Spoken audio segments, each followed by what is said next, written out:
All right, everybody, welcome to a brand new episode of Mondays Are for Marketing with Mitch Peak. And my special guest today is Dory Gordon. She is the Senior Vice President of Pristine Title Services. Welcome to the show.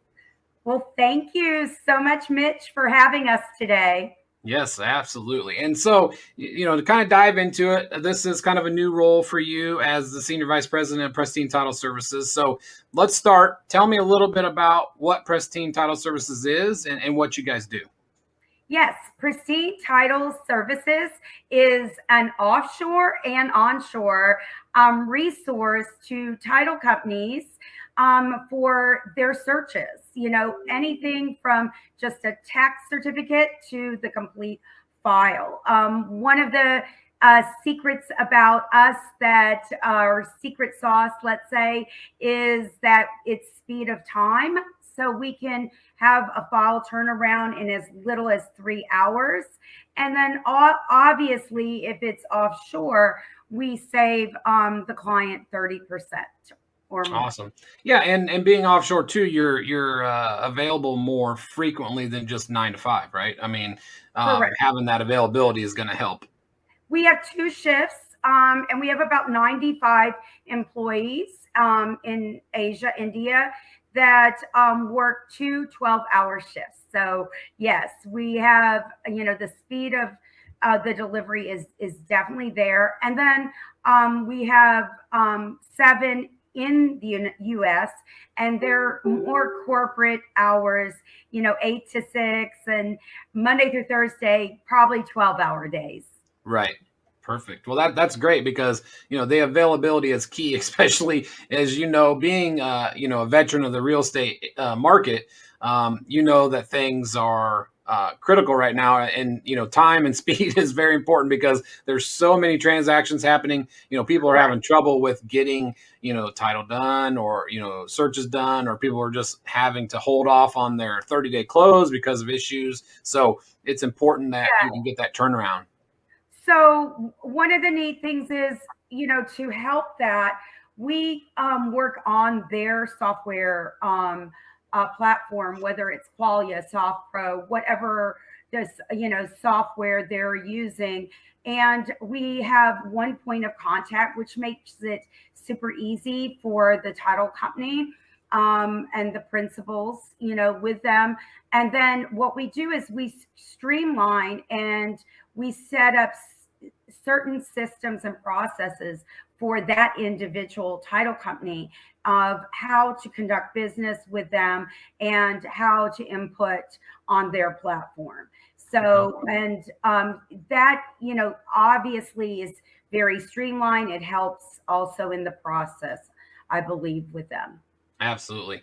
And let me ask you this. So, since this is Mondays Are for Marketing, tell me, as new to this role, what are you doing to help market, a company that you're just getting involved in? Because I know you have years of experience in marketing, in the real estate industry. So, tell me what you're doing now to get Pristine Title Services out there to its followers. Well, I truly believe whether it's a real estate agent, a loan officer, or a business development person in the title space, or in my situation, senior vice president of a national sales and pristine title services, is all about building relationships and building trust. People want to do business with people they know, like, and trust. So in our case, we've been attending a lot of national conventions.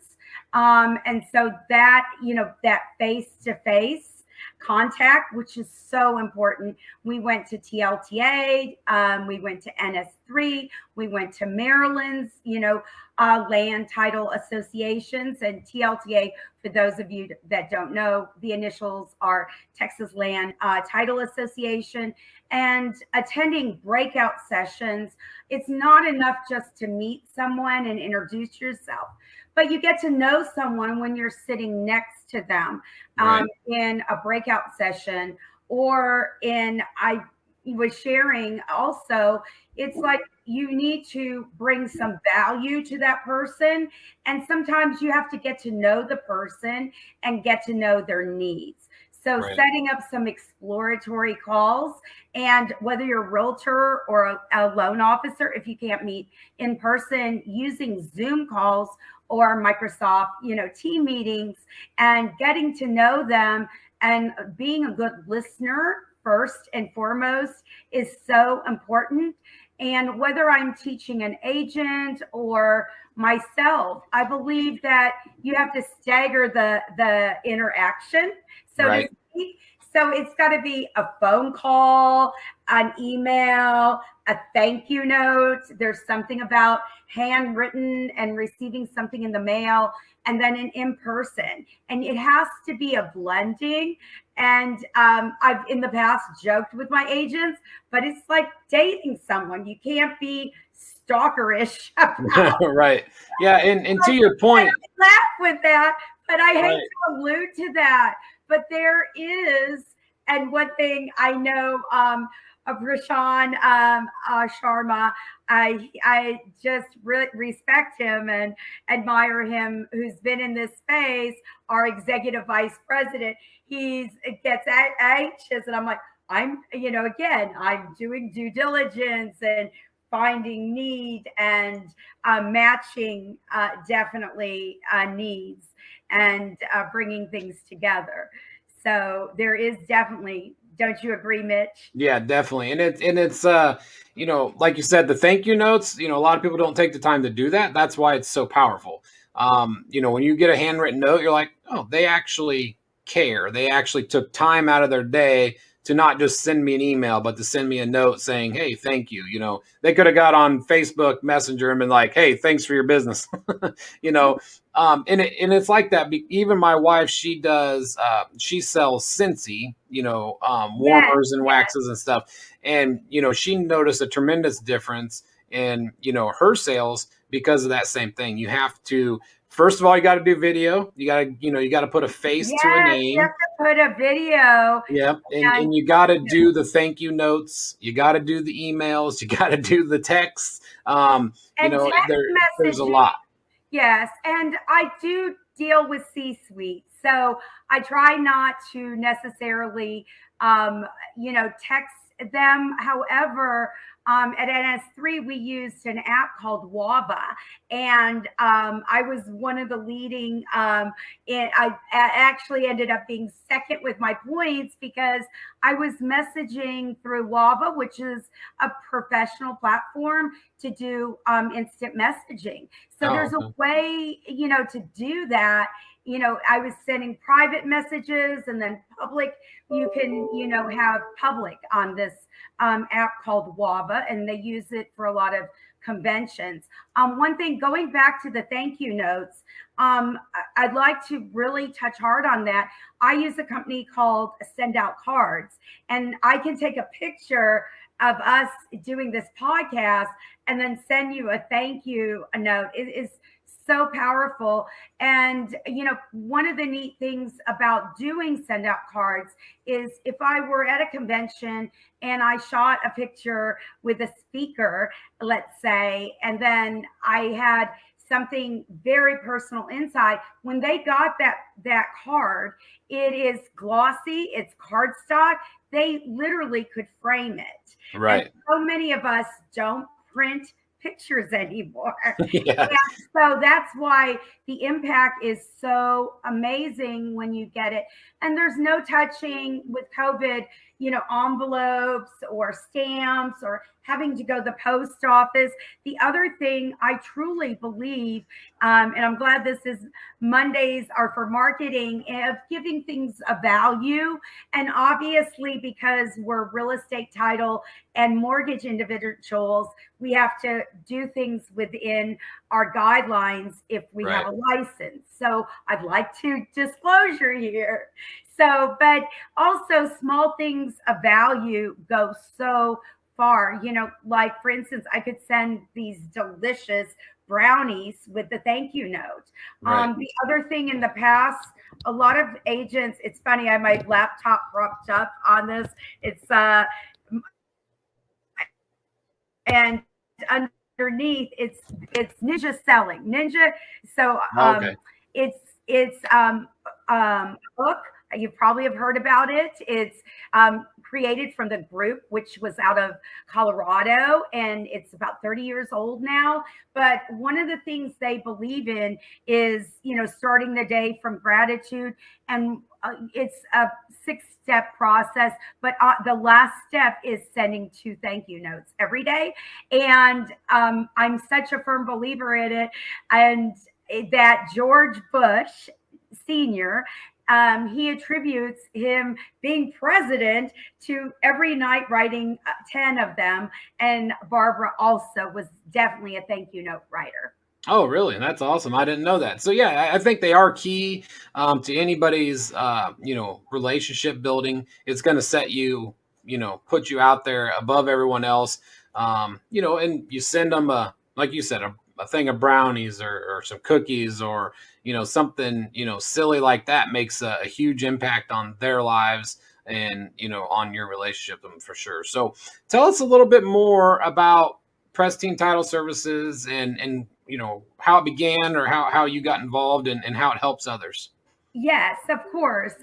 So Pristine Title Services, first of all, Prashant has been in this space for over 10 years, and he started with one of the top 5 companies in the country. And then he developed his company offshore. And so together, collectively, the group, the senior level individuals in this space, have over 40 years in the industry. So it's not his first rodeo, so to speak. And one of the things is that we keep perfecting things with technology. We also offer a try and see, and it's seeing our scope of capability. So we will allow someone to do 10 free searches. We will forward them, and they can, see how our company functions. And again, we do have our offshore, but we also have processors here onshore. And so there's 2 platforms depending on the guidelines of the mortgage company or the title company needing our help. If they need all of our processors on the ground, boots on the ground in the US, they're here in the US. So that gives the agent, the mortgage company or the title company, it gives them peace of mind knowing that, okay, our people are boots on the ground here. But Right. yet, if they would like to save, and they can still save with boots on the ground in the US, but again, there is definitely a savings and speed. We can get something done within 3 hours offshore. Right. And we work 12-hour shifts and 24/7. Okay. And tell us a little bit now. Are you guys available anywhere in the U.S.? Right now we're in 23 states, Okay. but we're expanding every day. And it's kind of, Mitch, like if you think about the smile of the United States, that Sun Belt area that you would think of, we're in, the larger states, of course, Arizona, Texas, we were at Maryland. So, the Carolinas, Florida, Okay. major, the larger states, 23 Awesome. states, and mainly a lot of the Sun Belt, but also the Midwest, of course, Illinois, Indiana, those states. Awesome. Okay. So, and you guys have intentions of expanding into other In markets as soon as all, you can. yes, all 50 states.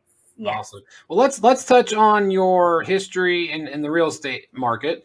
I know you have a long history doing that for what 37 years, I think you said. Yes, believe it or So not. since your college days, you've been Yes. in the real estate industry. So tell us a little bit some key factors that you give to your people when it comes to marketing. What are your top 3 things that you instill in everyone?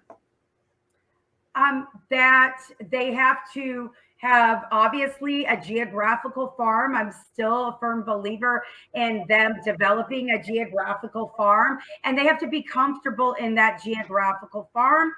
They have to look at turnover ratio. That means, let's say we have 500 homes and 100 sold. That's awesome. But if there were 500 homes and there are only 10 sold, your turnover ratio is a little low.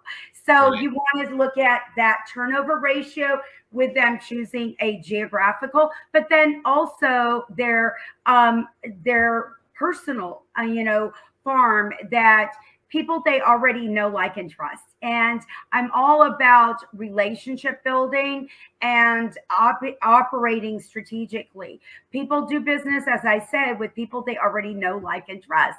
Right.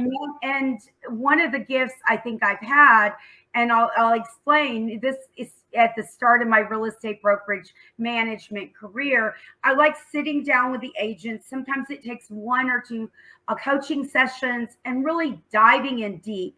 Who do they already know? Who do they know that Right. there is in their sphere of influence?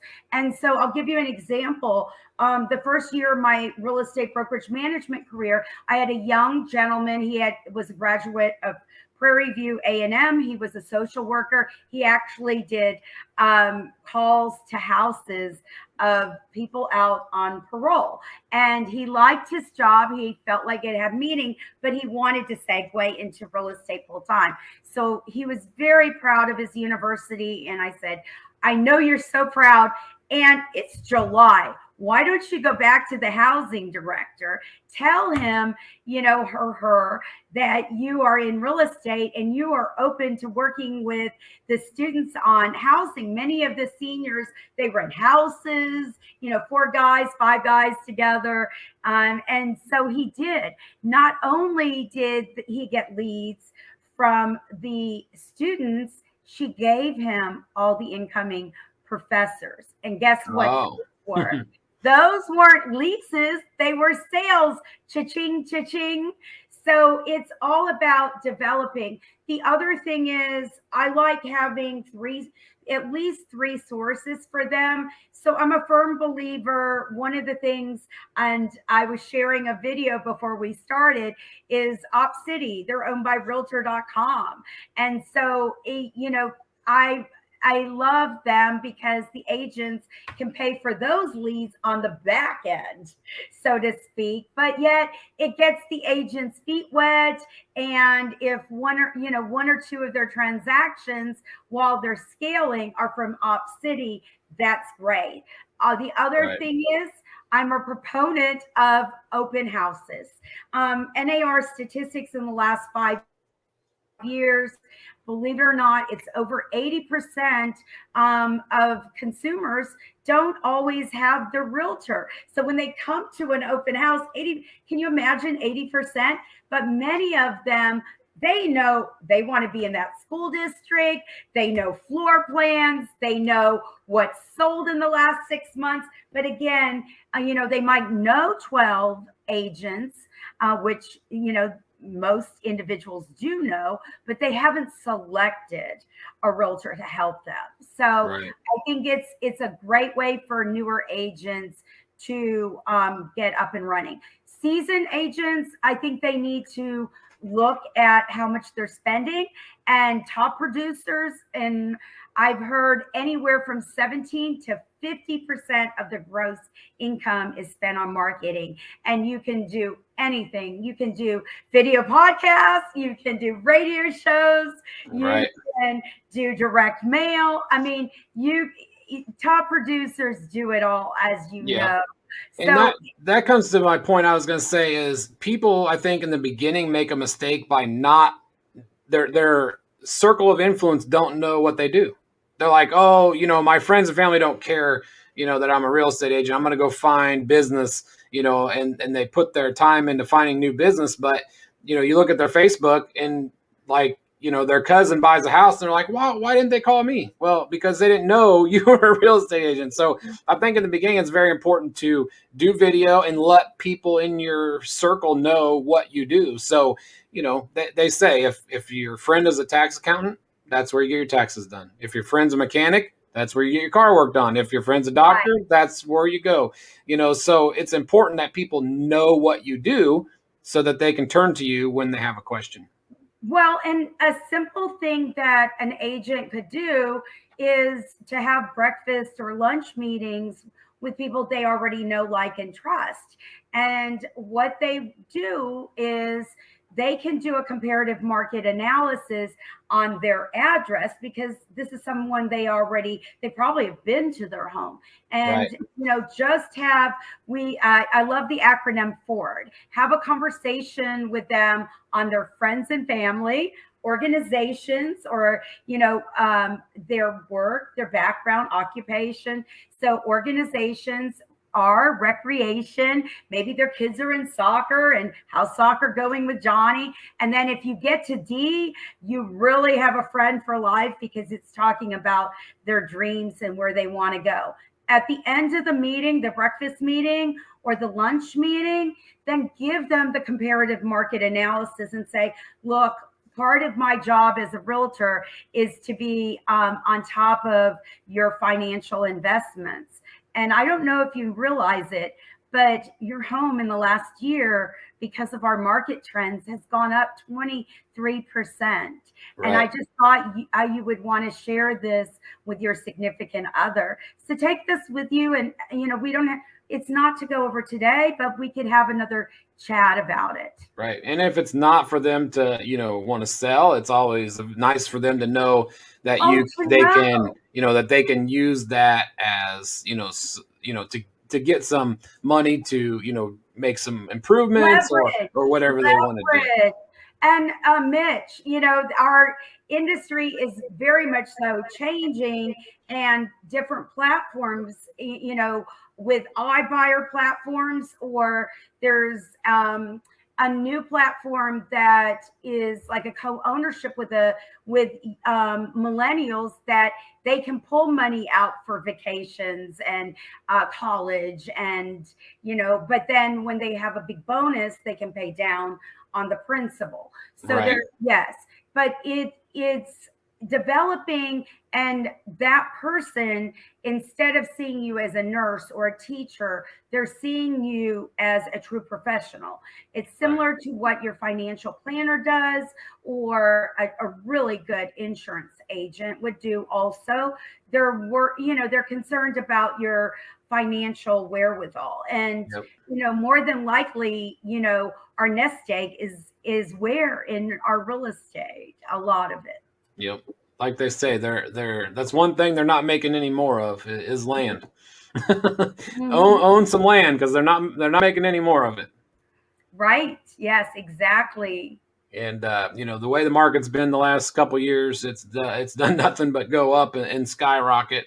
Um, and I saw an interesting piece, earlier, and they said it's not that the housing is a bubble. They said it's just a change in how housing is being, used. You got a lot of big companies that are paying big money for houses to use as rentals. And you're running out of houses for people. So the I think that the pricing isn't going anywhere. It's you're going to keep that equity, and you're going to keep seeing it go up from now on. I don't think it's going to implode, and we're going to see a crash in house No, values.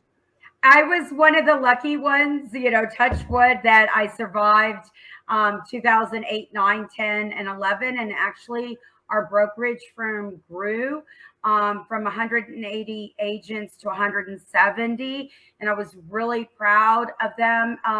Agents have to shift, they have to be cognizant of what's going on.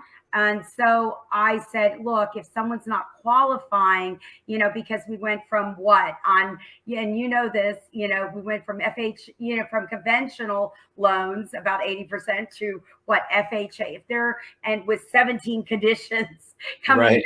And so if they're not qualifying, then help them with a rental, stay in touch with them. Things will turn, which they did turn. Yep. And also, they need to look at investors, cash, institutional buyers, hedge funds, cash buyers, investors. There are cash buyers in those markets also. Yeah. So, you have to be ready, willing, and able to adjust when the market adjusts. I know a lot of us have been scared of the influx of foreclosures coming once the moratorium, but I also think the mortgage industry is making options for those individuals with, forbearance, and, there are different products now to not necessarily have this, tsunami of foreclosures out Right. there. There's going to be, they're going to release a certain amount, not all of them at one time. Right. All right. So tell me this, as the real estate side or pristine title side of your business, give me your top three follows on social media. Who do you look up to? Who do you watch? Who do you think people should be following, to learn this day and age? To learning, I think I've been following in the title space, Stewart Title, which, definitely, also Doma, and First American, Old Republic. I've been just searching out in the title space.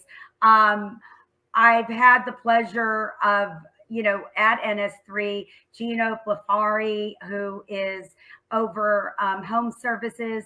He was so dynamic. I met him originally when he owned Century 21 Contempo. What an amazing leader and speaker. So, him recently. I've also been in Meyer, and I've worked for Wendy Forsythe, who's the CEO of Fathom, and has been also over, she hired me at Carrington Real Estate Services. So obviously, definitely a fan of hers. Awesome. Bob Hale with HAR. He's been on Edmund's list. Our own Bob Hale, that's local. So definitely. Yeah, and before we got on live here, we talked about you had the pleasure back in time there to meet Marty Rodriguez, which I told you, we had her on one of our leading ladies of mortgage. So she's always amazed me because how are you consistent? I mean, she's the definition of consistent. Oh, yes. So she's, again, I met her in 1998 in my first year in brokerage management. And I had recruited 12 agents my first month. I didn't know what I didn't know. I just did it, and beginner's luck, I guess. And then I went to a convention on March 1st, and literally Marty was consistent, like from 98 all the way to 2014 when I would go to conventions. She was being honored. She was, number one in the world. Yeah. And one of the things I think about Marty is, she never let anything get to her head. She's down to earth. She's a servant leader. I mean, these are things that we need to always look at, whatever profession or whatever, space we're in, mortgage, title, or real estate. You need to have that servant leadership. And she is very tied to her community, and Right. she constantly financially gives back to her Yeah, community. and it's what, 23 years later, and like I said, Yes, consistency. She's still there, and and she's sharp. she's still She's doing sharp. things well. And she's involved her family over the years Yeah, too. yeah, when she was on our leading ladies of mortgage and real estate, she talked about how her entire family is pretty much involved in whether they wanted to be or not in the beginning in her business. And I think one thing that real estate agents can take from Marty is you can't keep jumping ship for the next shiny object. She's been with Century 21 for ever, Yes. Well, I and think 30. Well, I know that it could be 35 years she's with them, yeah, honestly. Well, and one of my agents, Francoise, always said, because we were on in Houston in 1960, and she said, "Oh yes, you see agents move up and down 1960. They think it's going to be a geographical cure. It's not a geographical struggle here. Yeah. Again, you need to have, that's why, in talking to newer agents, they should interview with at least three firms. And Right. also, they should do a lot of due diligence on the beginning. It's very important who you're going to be interacting with. And also, I think hiring coaches outside of the industry, outside of your brand is Right. important also. Yeah, and I think people, I don't know about you, but when I see someone that every 6 months, if they're my realtor, and every 6 months or 12 months, I get a note from them say, hey, I'm still here, but I'm with this company now instead of this company, and I'm with this company instead of this company. It's like, what are you doing? Like, Right, are right. you really my solid choice as a professional? If I don't know why you're switching. Are you switching because it's better for you, or are you switching because the other place was tired of you, or like what's going on? So I think it's important for Exactly. people. Was there some issues? And also, Mitch, one of the things too, I was with Realogy Brands, Coldwell Banker, and Century 21, 30 years. But since, I've sold, and then I went into the space that I'm in, for the last 6, 7 years, a lot of my roles have been contract for a year to 2 years, Right. and I've been recruited. So if someone is in the W-2 mortgage side of the industry, or real estate or title, you have to kind of see too, were they recruited, and, what was going on also with the Right. W-2, because, I always question that in hiring managers and leadership, trying to figure out, okay, was it them jumping ship, or what was the reason for this move? Right. Right. And, If you're hiring a senior manager and their resume says they worked at 5 companies in the last 4 years, you're kind of gonna be like, okay, why? yeah, Why? yes. you know Well, in some of those CEO, presidents positions, like, even, I'm associated with EXP, they might have that 1 to 2 year tenure, and then there's so much growth. Like, for instance, in the last year, we've gained 30, with EXP, they've gained 35,000. And I recently, they've Right. had a change. So again, I think there's a shelf life on some of those roles Yeah, some also. of those people. Yeah, I mean, you only have so many fresh ideas, Right. and then Yes. they're ready for the next fresh idea, or you're moving up to in a higher position with your ideas. So Right. Yeah. yeah, it happens, but it's Yes. about why. I think you got to be upfront with your people and being like, hey, I'm going somewhere better for me, or it's got to be more upfront with it. But I think good companies also promote from within. So Right. one company I've been watching is OfferPad, and they have had tremendous growth in the marketplace. And one of the things, believe it or not, we're in the iBuyer space, but they're rolling out, or have rolled out, a for brokerage now. So Right. one of the things they have done is, in following them, is recruited from within. Realogy is great about recruiting from within. So those senior level positions, again, usually you see that move up. Right. So I think that's also important to look at that. All right. Well, before we wrap it up here, I'm going to give you the stage to any final things you want to say about Pristine Title Services, Of, of or course. how we can get a hold of you guys and get in touch with you. Yes, of course. Thank you, first of all, Mitch, for having us on. And we are Pristine Title Services. We are onshore and offshore, and we can save the title companies a percentage of up to 30%. And one of our specialties is turn on the files. So, and as fast as 3 hours turnaround. We will do 10 files for you free of charge. And my direct cell is 281 798 2077. Again, Dory Gordon, 281-798-2077, pristinetitleservices.com. And so we look forward to talking with you more. Awesome. Well, hey, I appreciate you joining us. Like I said, 37 years in real estate and marketing, and taking over a position with Pristine Title Services is new to you, so it's going to be fun for you in the marketing aspect. So I'm excited for you on that, and I just want to say thank you for jumping on the show. It's been a while since we've done one of these, so I'm happy to have you joined us. Oh, thank you. And I love the topic. Mondays are for marketing. And definitely best of luck to everyone who's chimed in today on your marketing in the new year. Awesome. Well, thank you very much, Dory. Thank you, Mitch.